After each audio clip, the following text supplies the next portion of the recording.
The plot is thickening race by race here in the Formula Regional Middle East Championship, and race 5 on the second round of the championship is definitely going to provide us with even bigger clues as to who's going to be at the sharp end of the field. We've already had plenty of action to last an entire year, so let's go into the 5th race of the championship and keen to find out who is going to be at the front of the field.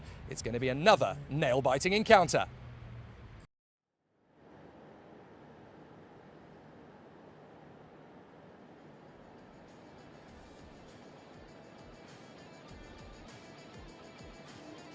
Time to go to battle for the second time today in the Formula Regional Middle East Championship 2024. And it is a very exciting battle that awaits the drivers this time, as now we go racing under the lights. All of the drivers and teams have been waiting for this one. It's always a very exciting opportunity to race at Yas Marina, but there is nothing quite like racing under the floodlights in the beautiful United Arab Emirates setting here at Abu Dhabi on the Yas Marina circuit. 15 years of motorsport, 15 years of true magic. Hello everybody, Jake Sanson here with you for the second race of the weekend in Formula Regional Middle East. And of course this one has action and drama written all over it. It is the reverse grid race that we have. So a fabulous situation for all of the battles to come. So it will be a very interesting situation for all of the contenders, and we cannot wait to see what this race is going to throw up for us. So, obviously, with it being a reverse grid race, what happens if those of you have not watched this race before and watched this championship before? Well, the top 10 drivers from race 1 are now flip reversed, and they are put into the opposite order. So whoever crosses the line in 10th position in race 1 gains pole position for race 2. On this occasion, it is Ugo Ugachukwu, the young man from New York City in America, who manages to get himself into pole position. Tazanapol Inverfuvazak lining up on the front row of the starting grid from Thailand. He'll be there in P2 of the starting grid for the PHM AIX racing team. And it's going to be a fabulous battle for them. Matteo De Palo lining up alongside Teofil Nile on that second row of the starting grid. It's really going to be exciting to see what those two can do as they continue to make great progress in this one. Finish in last week's reverse grid pole race, so he could well be charging to the podium again. Finish in last week's reverse grid pole race, so he could well be charging to the podium again. James Wharton, 6th position on the grid for him as he lines up on the 3rd row. Rafael Camara of Brazil lining up in 7th position on the grid. Mari Boyer in 8th position. I tell you what, that's a brave helicopter pilot, isn't it, in these conditions? 9th position on the grid, Martini Stenson. So Martini Stenson in 9th on the grid, and it's Tuukka Tapanen, the Tiger, who goes off P10 of the starting grid. Whoever is the passenger of that particular helicopter ride has definitely got the best seat in the house to overlook this fantastic circuit. Some of the drone footages of this place, they are good, but they really don't do it justice. You have to come here in person, and I was lucky enough to be standing in the support paddock pit lane while the cars were heading out onto the circuit a little earlier on, and there is just something magic about this place. It's the fact that it's Formula 1 grade. It's had so many incredible title battles over the years. It invokes so much history already in just 15 years of motorsport. It's also run by one of the friendliest circuit operation teams you're ever going to meet in world motorsport. I genuinely cannot lie. These guys are just amazing.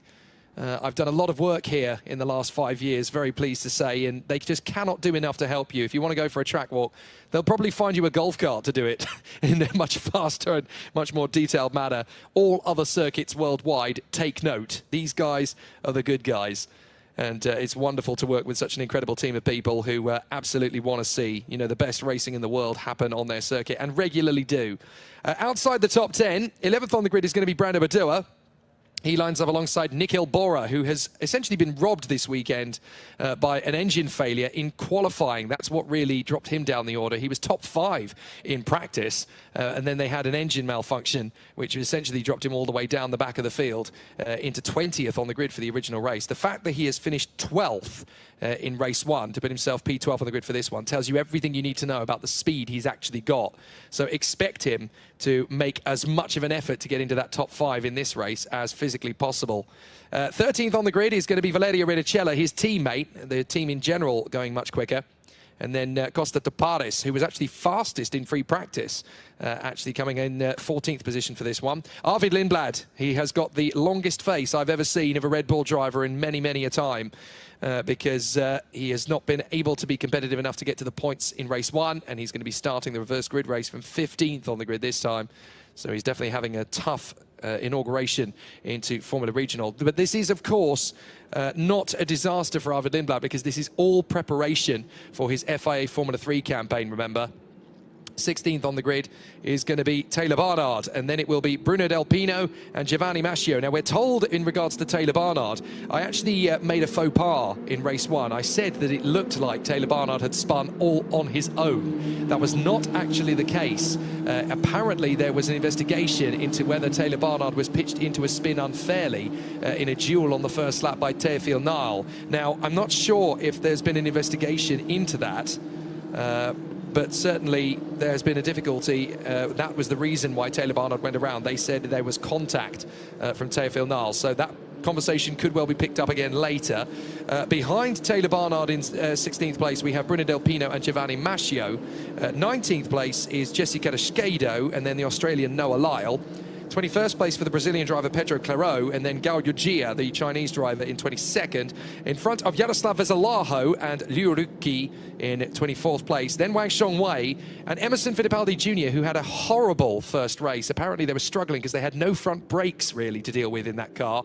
I was speaking to Emerson Fittipaldi Sr. in between races, and they were basically saying, look, there's got to be something we can do to try and avert it. The Gilles Villeneuve tribute band is in full swing. Finley Green, 27th on the grid for this one. Alexander Abkasava after his trip into the barriers. And then in 29th place, the man who couldn't really take up the start of race 1, John Bennett, who has been given special dispensation to race in this one. They were pretty devastated because he was looking good for a really strong performance. They are knocking on the door of top 10, the Evans GP boys. So let's see what John Bennett can do from the back of the grid.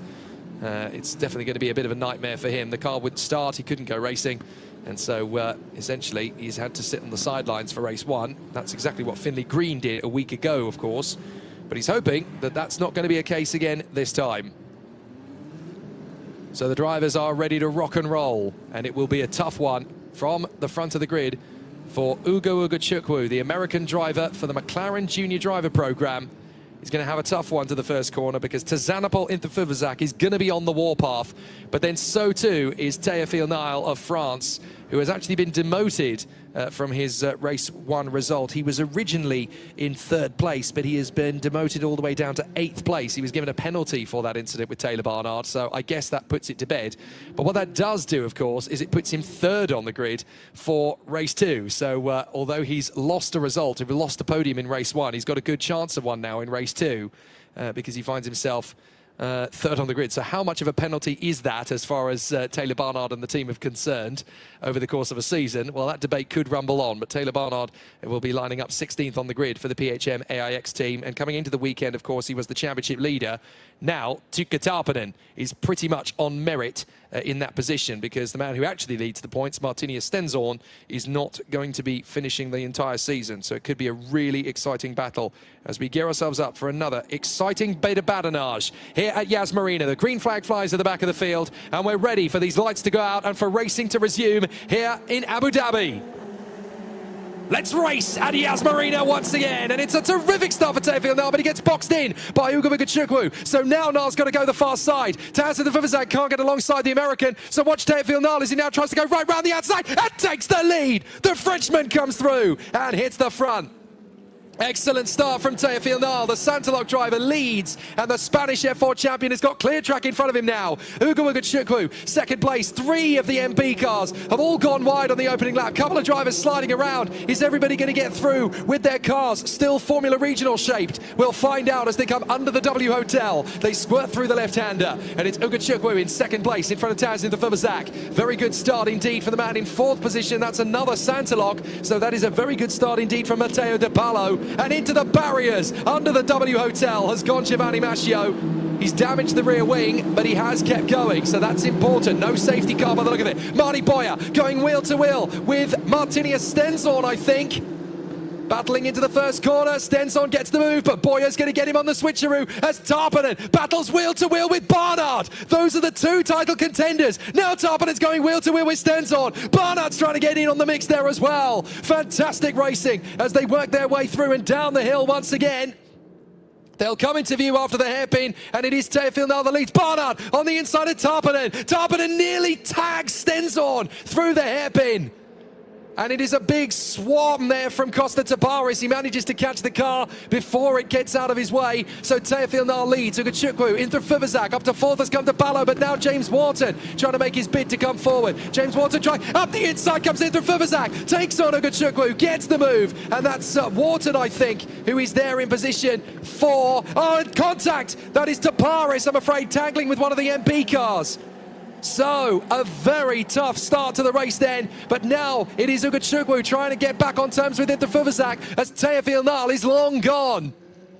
Side by side, and round the far side of the course, still some great battles tagging in, but it is Fuvazak who holds second from Ugachukwu. A very decent start indeed for those. Excellent work.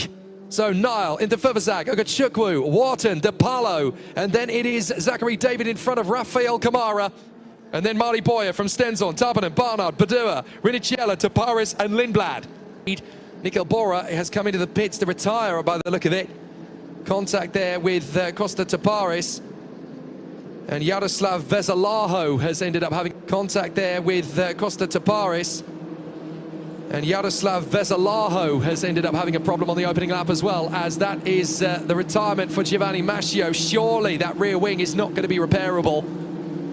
So he's going to be out of this race, and still we've got battles further down in the order as well, as one of the Santalogs, that is the 7 car of Pedro Claro, having a duel there with one of the PHM Ix drivers. I have a feeling, well, PHM IAX, I should say, that is Rick Gilliu, I think he's battling with, as diving down the inside, Zachary David making a big brave launch on Matteo De Palo. That was ambitious, even for the Maltese, who is one of the best overtakers in this championship. Here comes Zachary David now making his bid. Down to the chicane. And he's going to be side by side with Matteo De Palo. This is going to be fairly textbook as far as the Maltese is concerned. Trying to edge across. De Palo actually outsmarts him on that one. So De Palo making sure that Zachary David can't get the job done. So Teofil Nal leads the way into Fuvazak's second place. Then it is Ugachukwu, Wharton, Camara, Boya, Stenson, Tarpanen and Barnard. This is absolutely the battle we wanted to see, as Tarpanen is now taking on the Norwegian again. Tarpanen versus Stenson. Tarpanen trying to go the long way round. Can he finish that off? The Tiger is trying his best to get there. As in front of them, we've got a battle going on as well between Camara and Boya. And Stenson manages to hold on in front of Tuukka Tarpanen for the time being. Still they squabble. Down to the W Hotel, and Tuukka Tarpanen still working hard to try and get past Martinia Stenson. And there is the former championship leader, Taylor Barnard, trying to salvage something from this race, having been pitched into a spin in race 1. Now in race 2, he wants to fight back. He's in the points, just, but he wants more than a couple. Valerio Riniciella currently in P10, and that is Zachary David with big damage to the front end of the car. What has happened to Zachary David? That looks like he's had a tangle in the chicane, and he and Matteo De Palo have dropped out of the rankings. So that is disaster for David and De Palo. So that is the Santalog and the Race GP driver out of this race. No repeat podium for Zachary David. Tarpanen trying to storm around Stenson. Tries to outfox him in the hairpin. Stenson goes slow in, fast out. Tarpanen trying to get him on the toe as Camara has Mari Boya for company. But Tarpanen really wants to get ahead of Stenson here. Stenson blocks the inside line. Tarpanen manages to pop out. They're going to go side by side. It's a drag race to the braking zone. These guys not behaving like teammates at all. Tarpanen and Stenson both lock up. And Stenson holds the place. Tarpanen trying again. I tell you what, the future of Formula One is safe, isn't it, in the hands of drivers like these. And look out for Taylor Barnard. He is hunting down Tuukka Tarpanen as well. This is going to get tight now. So many of these drivers rate Martinia Stenson. I've spoken to many drivers who have basically sang his praises about how good the Norwegian is, right up to and including drivers like Andrea Kimi Antonelli, who do not underestimate Martinius Stenson at all. So for Tarpanen to come fresh out of the blocks and be battling with Stenson, that really tells you how talented a driver he is. But Stenson is making it very difficult to make this come his way. Taylor Barnard is just sat behind his championship rival as Teofil Nal leads the race. Second place, a bit of a run wide from Tazanpol in the Furvazak. And then you've got Ugo Ugachukwu in third place ahead of Wharton, Kamara, Boyer, Stenson, Tarpanen and Barnard, and then Rinicella. Incident at turn 6 under investigation, apparently. So that, of course, turn 6 would be the chicane. So I'm guessing that's the little tangle that we didn't see between Nikhil Bora and Costa Taparis. Taparis is still going, by the way, in 13th. Oh, maybe it's a different incident altogether, but Zachary David and Matteo De Palo are all the way down the field. Well, David's not moving anymore. De Palo has rejoined at the back, I'm told. So Niall leads in Furvazak. And Ugo Ugachukwu is trying to catch up to them as fast as humanly possible. Mechanics just preparing to converse with their drivers. As in Furvazak in front of Ugachukwu, Wharton in the mix there as well. Rafael Kamara trying to move forward. As they come off the turn and down the main straight, this is great work. Teofil Nal, Taz in the Furvazak, and then Ugachukwu. The American driver in third place. Ugachukwu just trying to close back in on Taz in the Furvazak. He's been outfoxed by him on the start. Teofil Nal has got past both of them though. So it'll be interesting what the PHM AIX racing team think of this scenario, because although Teofil Nal has been given a penalty for his incident with Taylor Barnard in race 1, it dropped him to 8th place, which obviously gave him 3rd on the grid for race 2. And now he's managed to convert that into the race lead. Oh, how close to the Armco barrier did he get there? Goodness me. Teofil Nal almost hurtling the car in, but look how close they do get. They really are flirting with disaster on the way through. It's a knife edge. You've got to be like Juan Manuel Fangio, whispering the hay bales if you want to get through there as fast as possible by the look of it. So Kamara ahead of Boyer, the Brazilian ahead of the Spaniard, then Stenson, Tarpanen and Barnard. The thing is, you can't just go gusto every lap. You've got to look after tyres. You have to build up to these overtaking moves. And when you're in the dirty air, you don't get much of a chance to have another attack. You've got to wait for the mistakes to come. You've got to wait until you are in a very strong, smooth and banzai rhythm. You've really got to work it. Tarpanen in behind Martinius Stenson once again. Off the hairpin. Down the straight. Tarpanen just trying to read the situation here with Martinius Stenson. He's got plenty of time to work this. There's still a lot of racing left, 18 minutes and 45 seconds, and we haven't had a safety car. So there's still plenty to be done.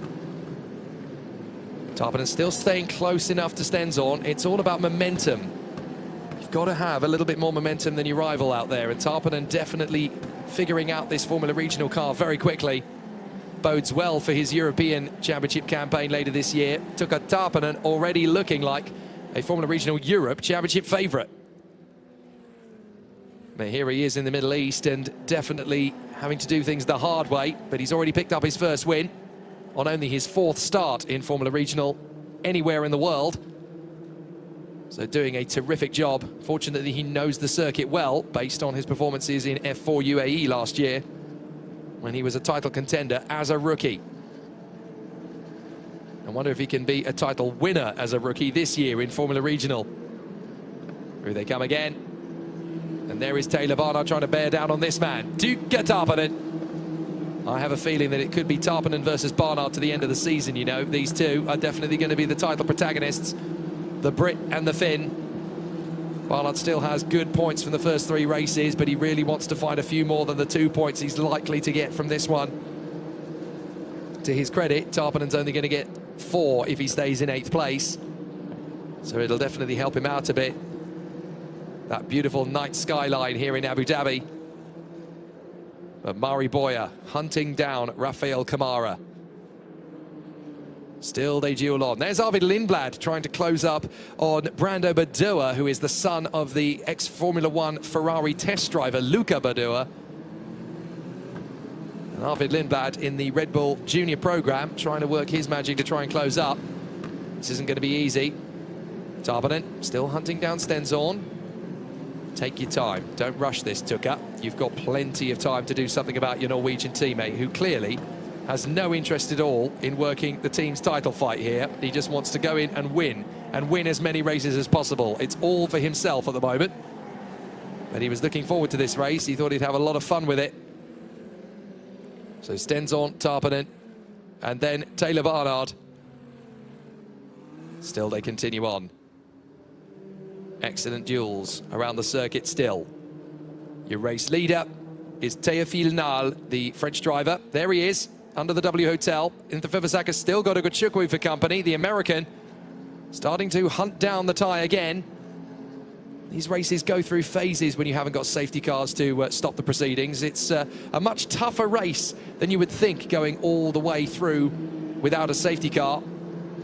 And you get laps where things go beautifully to plan, and other laps where the car just feels horrible. You really have to be on your toes and quite versatile, quite a diverse driver. You have to adapt very well. Uga Chukwu goes wide, gets back on the course, but that will have cost him a few tenths. That will have cost him the chance to go for the move on Interfivasak on this lap.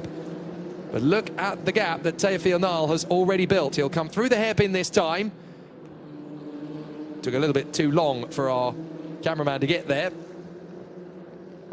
But there is Interfivasak being hunted down by Uga Chukwu. And there is your man in fourth position, bearing down. The Mumbai Falcons have not had the dominant year that we have seen from them in the past, have they? It's not been so easy peasy lemon squeezy. Here comes Uga Chukwu. Now he's got the momentum to battle in on Interfivasak. The tie is going to defend. You can't move that far across. You've got to leave a little bit of space.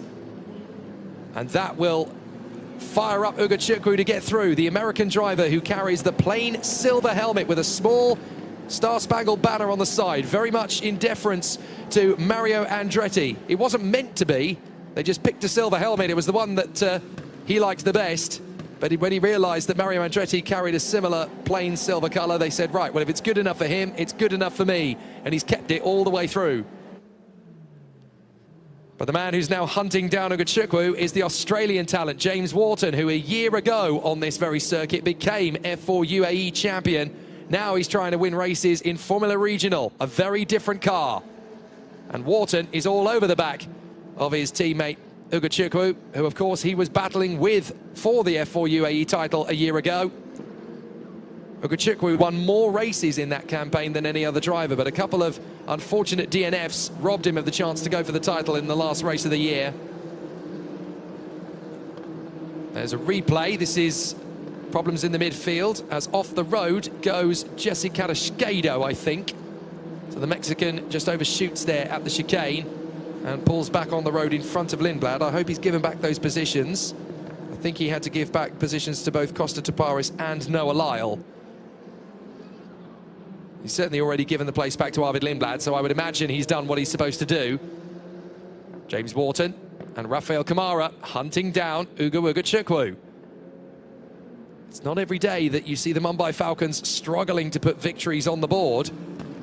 They've obviously done so with Arvid Lindblad, but none of their other drivers have managed to unlock the secret formula yet. Here comes Wharton, rumbling his way down. He got so much speed on the way forward, but now he's locked up, and that's enough for Uga Chukwu to come back. Contact! And they are out! Surely Wharton's going to have too much damage. Uga Chukwu's going to be out on the spot, and Uga Chukwu and Wharton have taken each other out of this race. That is catastrophic. If you are down in Prema and the Mumbai Falcons team, how do you salvage anything from that? Here it is again. Now look, Wharton has decided to go hell for leather. Uga Chukwu has run him ragged. Wharton's already beaten him to the corner and locked up. So Wharton's missed the apex, but now he thinks, no, I could still get him. Too late. Absolute miscommunication between the two of them. Both determined to beat the other. And now both of them are out.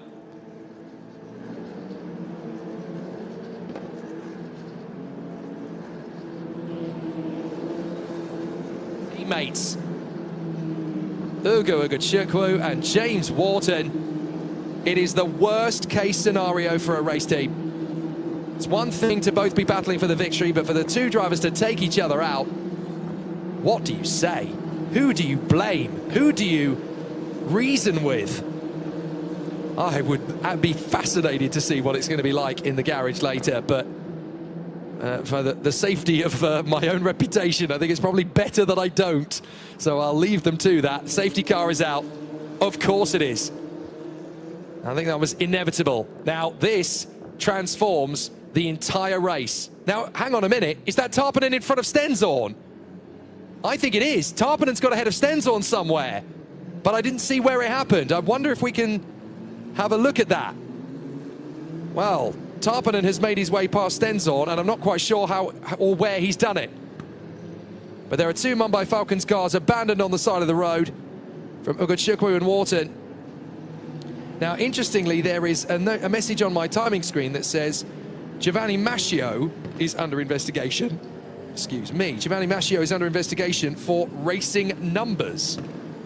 Now, that is an interesting one. I wonder if he's essentially had to repair the car from race one, or actually it could be his rear wing. They might have changed the rear wing and sent him out with a generic rear wing, forgetting to put your race numbers on it. Now, you will probably sit there and think, well, that's not exactly gained him an advantage, has it? But, well, you say that, but there are strict regulations. You have to run with compliant parts, and compliant parts include having the right race numbers on. If you don't have the correct racing numbers on, it makes it harder, albeit not impossible, for the officials to be able to see from a distance, or the marshals to be able to see from a distance, which racing car it is. So that's the reason you've got numbers in those fixed positions, so that the marshals and officials know what to look for. If you don't put them on your car, then obviously that's against the spirit of the regulations. It's also against the regulations as a part of compliance. So that's very annoying for Giovanni Mascio, and if he gets a penalty for that, it won't make a blind bit of difference because he's already out of the race. But that's just going to add insult to injury, as into the pits has come Emerson Fittipaldi Jr. He's come into the pits now as well, as we look at John Bennett, who is dangerously looking for points now. He surged his way up to 17th position, considering he started dead last. You have to take that into a massive comeback. So John Bennett now finds himself up in 17th of what was originally 29 cars. He's gone through half the field already. He's got a bit of time to go for it, but the man who's really in a strong position here now is that man, his teammate, Costa Tapares of Australia. Now, he is in 11th position. The Evans GP team have yet to score a point this year. He's one place away from doing it, but look who's right behind him. Another Australian, Noah Lyle, who is in 12th position for the XL Motorsport team, who are in their first Formula Regional campaign. They haven't scored a championship point yet. They want to. So we've got quite a few battles here. Three of the teams have not yet scored championship points in Formula Regional Middle East, namely Evans GP, R&B Racing, and the squad from XL Motorsport. But you've got two of those teams currently sat in 11th and 12th position behind the Red Bull colours of Arvid Lindblad. So there's a chance that two of the three teams that have yet to score points could do so in this race. That's what Ugochukwu and Wharton chucking themselves off the racetrack has actually done. It's given two Australians a chance to score points where one of them was already looking for them. So let's look at the race order under safety car as the two Mumbai Falcons are swept away. Teofil Nal leads it from Tazanapol Interfurvazak. Of course, the message comes up on the screen that car 3 and car 13, incident at turn 7, will be investigated after the race. And I wonder who they're going to blame, because look, Wharton's overshot. Here's the replay again. He's overshot, he's committed, bang! Now, is that Ugochukwu turning in, or is that Wharton not bailing out? Tough to tell, but both drivers are out on the spot. And that's why we're under safety car. And, well, bitter disappointment if you are any of the drivers in Mumbai Falcons at the moment. Because Rafael Kamara, however, well, he's the only one really to get away from all that with a reasonable position, because he's now in third. So Rafael Kamara, who had all the bad luck last week, he was out in both race 2 and 3 of last week, despite massive pace. He's on for a podium here, and now that the pack is backed up, if Niall and Interfurvazak get into it, then Kamara could snatch a win here. Mari Boyer is in 4th position. Duke Tarpanen is now in P5. I have no idea how he got ahead of Martinia Stenzorn. We didn't see that, unfortunately. but Tarpanen has got ahead of Stenzorn. Taylor Barnard is now P7 and looking for 8 points rather than 6. Valerio Rinicella is in 8th position ahead of Brando Badua, and then in 10th place is Arvid Lindblad. So Lindblad will be rather frustrated, but he's only on course for a 10th place finish here and 1 point. Behind him, and right behind him, we've got in 11th place Costa Taparis, and in 12th place Noah Lyle. And then Jesse Carrasquedo, Bruno Del Pino, Pedro Claro, Lou Vicky, and then John Bennett, Gao Yujia, Alexander Abkasava, Finley Green, Matteo De Palo, Wang Xiongwei. And that's it. We don't have anybody else. 22 cars are running. We've had retirements from Emerson Fittipaldi Jr., Hugo Ugachukwu, James Wharton, Giovanni Mascio, Zachary David, Nikhil Bora, and Yaroslav Vesalaho. So with Hugo Ugachukwu and James Wharton out of it, and there's more to this than meets the eye, because I've just seen another note on the timing screen. Driver of car 13, that's James Wharton, under investigation for crossing the track. So he's got out of the car to go back to the pits, but he's crossed the track to do it. Now that is a big no-no. We know that, obviously, from Formula One this last year, because obviously there were a lot of comparisons drawn between Max Verstappen crossing the track in Monza 2021 and Lewis Hamilton crossing the track last year in Losail, and one of them was investigated, the other wasn't. So it could be very interesting to see how this penalty comes down on James Wharton, because I know they're being a lot stricter about this kind of thing in 2024. So let's see how things continue. Matej Filnal, Tazin Devivazak and Rafael Kamara are in the top 3 positions. Mari Boya, Tuka Tarpanen and Martinius Stenzorn in the top 6 from Taylor Barnard, Valerio Rinicella, Brando Badua and Arvid Lindblad. That's the top 10 at this moment in time. So Matej Filnal, Tazin Devivazak and Rafael Kamara in the top 3 position. So we're going to continue in fantastic fashion for all of these drivers once we get restarted once again. And it really will be a sensational challenge for everybody. So let's see how it all bears out. Are we going to go safety car at the end of this lap? We are indeed. So safety car will indeed come in at the end of this lap. And it's going to be a tough restart for Matej Filnal. There's no two ways about it. The Frenchman is really going to have to time this. He's already gone for it. He's dropped the hammer before they've even gone under the bridge. So Matej Filnal decides to go for it. Catching out Tazin Devivazak. This restart's going to be electric. Niall has decided, enough waiting around, I'm going to go for it, and I'm going to pull clear. And Devivazak nearly loses the back end through the left square. So Matej Filnal has gone for it, and he's nailed the restart. It's green, green, green, green, and we have 3 minutes and 55 seconds of racing left. So Niall leads, into Devivazak second, Kamara, Boya, and in 5th place, Tarpanen. Tarpanen's move on Stenzorn has become amazing, because now he's got the chance to go for Marty Boya. He really has a shot here. He's going to drift out wide, so he's going to have to let Marty Boya go. He rejoins just in behind him. It always really sends a chill down the spine when they try and rejoin at that cut point. But fortunately, there's no contact. But still, they work their way through the W Hotel. And it's Niall, into Devivazak, Kamara, Boya, Tarpanen, Stenzorn, Barnard, Rinicella, Badua, Lindblad and Taparis ahead of Noah Lyle. And I don't think this battle's over yet, particularly for 3rd position. Yellow flag at 13. Somebody's gone off at the W Hotel by the sound of it. Has somebody gone into the barriers under the W Hotel? If they have, it's race over. Well, they've certainly gone into the barriers, but it looked like they can get going under their own steam and move to a safer climb. It's one of the PHM AIX cars. So, who is that that's in trouble? I wonder if that is Liu Ruqi, the Chinese driver.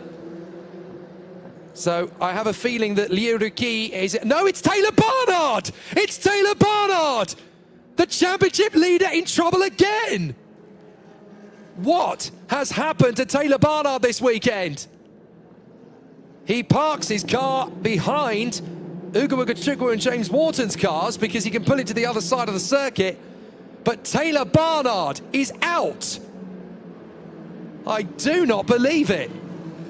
Well, what on earth happened? We'll have to see that again, because anyway, Kamara's trying to make the bid on Interfivazak. He's locked up, and this is a chance for Mari Boya. And if you're Duke Gatabanen in 5th position, stay hungry, stay alert, because this could be the chance to get into a podium position. Here's Kamara and Boya, side by side. Tarpanen trying to come through in 5th position. Can Mari Boya sweep across on Rafael Kamara? He's trying to leave as little space as possible. They go into the hairpin. They're both going to lock up. Boya will get the switcheroo on the inside now as they drift side by side. And Mari Boya gets 3rd position. BEA beautiful again from the Spaniard. He gets his way to 3rd, and that is absolutely terrific. And Duke Gatabanen is keeping his wits about him here. Taz in 2nd position, and here is the duel for 3rd between Boya, Kamara, and in 5th place, Duke Gatabanen. Yellow flags. They can't do any overtaking here, but at least we won't finish under safety car.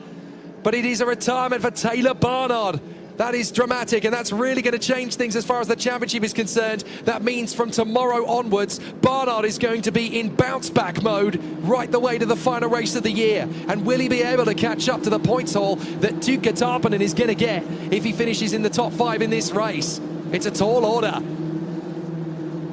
But the mood of PHM AIX, which was jubilant last week, is devastated this week.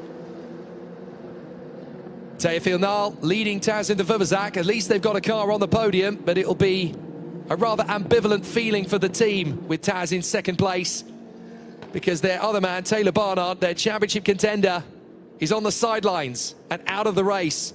He was already pretty frustrated, having been spun to the back in race 1. Well, the yellow flag is withdrawn, but it's no consolation at all to Taylor Barnard. 30 seconds roughly to go. Here is Kamara trying to keep Duke Gatabanen at bay. Boya's already gone through in a 3rd, but Tarpanen is absolutely relentless. You are going to have to work harder than you've ever worked before to keep Duke Gatabanen at bay. When the Tiger comes to town, he's ready to take more than just tea. Here he comes down the straight. Into the braking zone. Halted on the far side. Has he got grip? Yes, he has. Has he got space? Not when Rafael Kamara closes the car on the apex. Tarpanen decides he doesn't want to run wide, so he's going to dial in a move again. Here comes Duke Gatabanen one more time. Still trying to dial in the move on the radius as Teofil Nal and Taz Interfivazak have tightened up a bit. So too has Mari Boya. So Teofil Nal's lap times, he's actually losing a tiny bit of ground at various points. Slightly quicker on the last lap, but not by much, really. Warning for track limits for Taz Interfivazak in 2nd place. He can't afford to do that too many more times as Kamara runs off the road, and so too does Valerio Rinicella. So Rinicella's got Brandon Badua right in behind him. If there is 1 2-car tangle, and it looks like we could potentially have 2, then if you're Costa Taparis and Noah Lyle, you've got a chance of... Well, Taylor Barnard's retirement, of course, means that in 10th place is Costa Taparis. So Evans GP are on for a point. If Noah Lyle stays hungry in 11th place, he could get a point. Tarpanen has a think about it on Kamara. I think he's just trying to get Kamara to lock up in the hairpin in the hope that he can get the move. So look in the background. There is Noah Lyle, and he's under pressure from Jesse Carrasquedo, the Mexican. Now, currently, Noah Lyle is in 11th. It's not good enough for the points, but one more position, and it will be. Both Evans GP and the team. Oh, he's going for it. Tarpanen is going to make the move on Kamara. So Kamara decides to go slow in, fast out, let him have it, but now he's going to come back at him. That's so smart from Kamara. Concede the place, snatch it back again on the exit. Well done to Rafael Kamara. Now we go into the final lap. And Tarpanen's still got speed. Here comes Stenson. They're going to go 3 wide nearly. Stenson's still there to the inside. Tarpanen's really going to have to commit. Hold your breath. Stenson's going to get them both. He squeezes Tarpanen to the curbs. Tarpanen's going to keep his foot in. Watch for Kamara. Watch for Kamara. He's still got a chance as Stenson tries to go round the far side in the W Hotel. Who's going to come out of this on top? It's Tarpanen. Brilliant racing. Duke Tarpanen comes through to 4th position. Magic stuff. But this isn't over. This is not over. Stenson could still throw this up the inside. And Kamara is still right there for the taking. If you're Noah Lyle in 11th position, and if you're the XL Motorsport team back in the support paddock, you've got all your fingers and all your toes crossed that one of these guys is going to fall off the road because they could get their first point of the season in 11th place. And the way these guys are racing, one of them could well fall off on the last lap. Tarpanen holds on from Stenzorn for the time being. But Kamara wants to get back on terms. Rinnicella, Badua and Lindblad are still giving chase. Costa Taparis looking good for a very deserved point for the Evans GP team. Watch for Kamara. He's hunting down Stenzorn into the final chicane, and he will want a result. He won't want to settle for P6. But out in front, it is going to be Teofil Nal, who will hang on from Tazin de Vivazak and Marty Boyer. An amazing start from third position on the grid to charge through to the victory. It was always assured from that point. The Santalok driver from France, the reigning Spanish F4 champion, comes through to triumph in his 5th ever Formula Regional race. Teofil Nal wins for Santalok Racing. Enter Vivazak second, Boyer third. Who's going to come in behind? It's Tarpanen in 4th from Stenzorn and Kamara.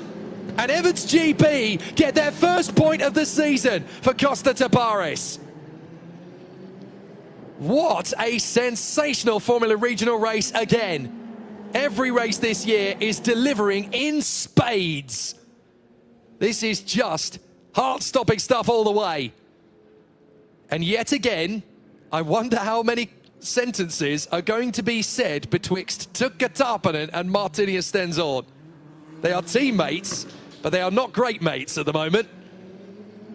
Teofil Nal having a fabulous run though, and Santalok Racing becomes the latest team to stand on the top step of the podium in Formula Regional Middle East. Don't forget, these guys have not been doing this that long. They got their first single-seater title last year in Spanish F4 with this man, Teofil Nal, who was a bit of a mystery when he came into Miami Euro back in 2022. Stormed away and grabbed everything when nobody had really heard who he was. Went straight out of that into F4 last year. Did a great job in Spanish F4, took the title, and now here he is in Formula Regional as a very deserving winner in race 2. The circumstances by which he got there are for another debate. Mari Boyer is cruising home because he's got himself a podium. He'll be happy with that after the very difficult start to the season they've had. And you've got to feel for Rafael Kamara, third for so long, and then dropping back to P6 at the end. Valerio Rinnicella's got to be happy. He celebrates with his friend Teofil Nal. Rinnicella can be happy too. He finishes 7th, and that gives the MP Motorsport team 6 points, which is 3 times more points than they scored in the entire weekend last time out. MP Motorsport are bouncing back. They said to me today, wait for Dubai. That's when we'll have our pro pace. That's when we'll have our speed. Arvid Lindblad doesn't want to stay out here too long. He's clearly getting back to the pits to go back to bed and hope that tomorrow he gets a miracle. Because 2 points are not really what Arvid Lindblad signed up for. But 25 points is absolutely what the doctor ordered for Teofil Nal and the Santalok Racing crew. PHM AIX come home second for Tazin de Vivazak, but their main protagonist, Taylor Barnard, out of race 2. Big drama in a race that only had 21 finishers. But Santalok Racing celebrate their first ever win in Formula Regional Middle East in only their 5th attempt at it. Absolutely incredible. Of all the teams in this sport, Santalok Racing are absolutely smashing all expectations. They were the kings of Rallycross and GT in French and international competitions. Now, they are doing amazing work in single-seaters, and of all the teams that have started to make progress as newbies, Santalok Racing are absolutely the team to be in right now. They're making massive leaps forward, and that is down to all of the hard work of everybody within the squad. They've been absolutely superb. So, provisional results then. Teofil Nal from Tazin de Vivazak, Mari Boyer and Tuukka Tarpanen from Martinius Stenzorn, Rafael Kamara, Valerio Rinnicella, Brando Badua, Arvid Lindblad, and the first point of the season for Evans GP and Costa Taparis of Australia. Noah Lyle in 11th place. Sadly, XL Motorsport will have to wait for their first point. Jessica Descado in 12th ahead of Bruno Del Pino, and John Bennett from the back of the grid to 14th. That is very admirable work. Half the field taken. 15th place for Pedro Claro in front of Liu Ruki, and then Alexander Abkasava, Matteo De Pala recovering after his incident in 18th. Gao Yujia, Finley Green, and Wang Xiongwei, and that's it. No other finishers. Taylor Barnard Giovanni Mascio, Emerson Fittipaldi Jr., Ugo Ugachukwu and James Wharton's collision, Zachary David's damage, Nikhil Bora's damage, and Yaroslav Vezalaho out of the race on the opening tour. Devastation for so many drivers in the field. A really tough race battle. And there's going to be some very long faces and also some very jubilant ones at the end of a thriller. Let's look back over some of the highlights of the second race of the weekend in Formula Regional Middle East.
Spanish F4 champion.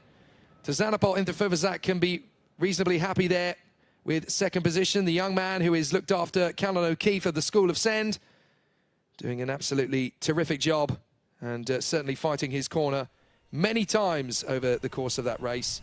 Sadly, not able to convert it into the victory on this occasion, but certainly some great racing nonetheless. And Marty Boyer finally back to where he belongs, up in the top three of a Formula Regional race. The marshals are going to go to work quickly now, of course, because we still have action here on the Marina circuit to follow, which you can follow along, of course, on Motorsport TV, because we have the Golf Pro Cars and also the Golf Radical Cup that are coming up later on this evening with Phil Anson in the commentary box. But you'll see some great faces out on this podium now. I know all three of them are going to be very relieved indeed, because it's going to be Marty Boyer in third position, finally getting a podium in full race trim, because he inherited the podium in race one and he said, well, a podium is a podium. It's not how I want it, but I'll still take it. This time, he took it on merit, and he'll be very happy to be on the podium in the second race in a row. Let's not just skirt over that one. Marty Boyer, third in race one, third in race two. And with race two being a reverse grid race, that shows you how deserving Marty Boyer is and where his talent lies. It's not easy to win a podium in two races in a row in Formula Regional Middle East, particularly when one of those is a reverse grid. So he's done a great job there. Second place for Taz Interfovazak. Was able to outsmart Ugachukwu. Sadly, he couldn't do the same with Teofil Nal. But there's still plenty of racing left in the season. 5 races done and 10 to go. And there will be plenty of excitement and drama for our contenders in this particular run. The podium ceremony is coming up. And so the drivers will make their way out to the rostrum. But what a fabulous race we've had again in Formula Regional Middle East. I'm sure you've got your favourite moments. I'm sure you've got your highlights. What this does tell us, of course, is that the title battle is going to be a lot tougher than meets the eye for Taylor Barnard. I think when he arrived here, he assumed, well, I'm a Formula 3 driver. I know what I'm doing. I won races here last year. I took the title down to the wire. Didn't quite manage to take it off Andrea Kimi Antonelli, but then that is Andrea Kimi Antonelli I was battling with. So I know I can do a good job, and I know I'm going to be strong in 2024, and I can win this title with my eyes shut. Sadly, it hasn't worked out that way. Nothing prepares anybody to go head-to-head with the Tiger. Tuukka Tarpanen finishing in 4th position in that race. Valuable points in the championship. But he's not going to be at the same level as these three in this one. Marty Boyer in 3rd, 2nd place for Tzanapol Interfovazak, and the top step of the podium for the man with the plan. A brilliant job from Teofil Nal, and it will be a fabulous situation and scenario once again as the drivers are presented with their trophies once again in fine style and very passionate style again as we continue. And it is Mark Xumin of GT Tyres, the Research and Development Centre, their motorsport manager, who has presented the trophies. And of course, it is a win and the rookie trophy for Teofil Nal. That's race 2 done and dusted here in Formula Regional Middle East. There's more where that came from tomorrow, as we will have a third and final race in the evening here at Yas Marina in about 24 hours time roughly, after the thrills and spills of the 6 hours of Abu Dhabi. Make sure you tune in for that tomorrow morning. Make sure you stick around on Motorsport TV. We've still got great battles to come from Gulf Pro Car and Gulf Radicals. But there's great motorsport really starting to develop in a crescendo here in Yas Marina in the Formula Regional Middle East Championship. One race tomorrow from F4 UAE as well, don't forget. So plenty of motorsport still to come from the weekend. From Jake Sanson and all of us here at Top Speed and on the Yas Marina circuit, thank you very much indeed for your presence and company. We'll do it all again, same time, same place, 24 hours from now.